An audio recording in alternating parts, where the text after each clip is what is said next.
शिलचर के जाने माने क्रीड़ा व सांस्कृतिक संगठन रूपम सांस्कृतिक संस्था के उद्योग से आयोजित 45वां नरेश चंद्र पाल स्मृति सर्वभारतीय बांग्ला एकांक नाटक प्रतियोगिता के अवसर पर शाम 4 बजे नरसिंहतोला मैदान से एक वर्णाढ्य भव्य शोभा यात्रा निकाला गया। यह शोभा यात्रा शिलचर शहर के कई क्षेत्र का परिक्रमा करते हुए वापस इसी क्षेत्र में नरसिंहतोला मैदान में आकर संपन्न हुआ, जहां पर कई रंगारंग सांस्कृतिक कार्यक्रम, संगीतमय कार्यक्रम आयोजित किया गया। गौरतलब है कि इस कार्यक्रम के दौरान लोगों में खुशी की माहौल देखने को मिली। बराक घाटी में नाट्य आंदोलन में अहम भूमिका निभाने जाने वाले संगठन रूपम सामाजिक व सांस्कृतिक संस्था के कार्यकर्ताओं की इस उद्योग के चलते सर्वभारतीय स्तर पर बांग्ला नाटक की चर्चा तथा बांग्ला कलाकारों की जो नाट्य से जुड़े हुए हैं उनकी अहम भूमिका आम जनता के समक्ष आ रही है।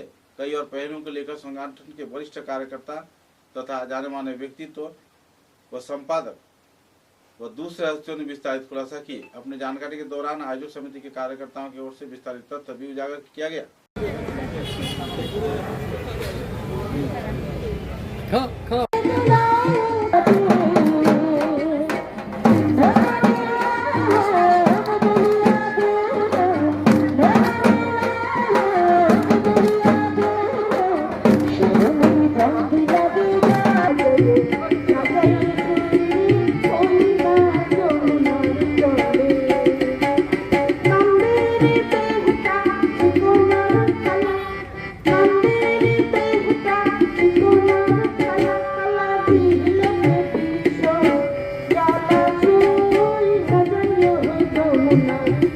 সর্বভারতীয় বাংলা একাঙ্ক নাটক প্রতিযোগিতা প্রাক্কালে আজ ঠিক বিকেল 4টে থেকে একটি সাংস্কৃতিক শোভাযাত্রা বের হয়েছে নরসিংহতলা ময়দান থেকে এবং তা শহরের বিভিন্ন জায়গা পরিক্রম করে নরসিংহতলা ময়দানে এসে আবার শেষ হয়েছে।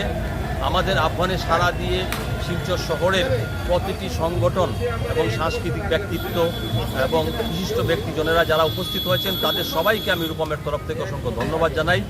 সেই সঙ্গে আমাদের একাঙ্ক নাটক প্রতিযোগিতা এবছরের 45তম বছরে পা দিল।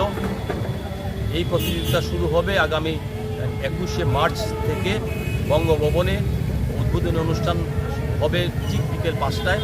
এতে আপনাদের সবার উপস্থিতি কামনা করছি এবং শেষ হবে এই প্রতিযোগিতা 29শে মার্চ এবং প্রতিদিন এই নাটক শুরু হবে ঠিক বিকেল 3টে থেকে।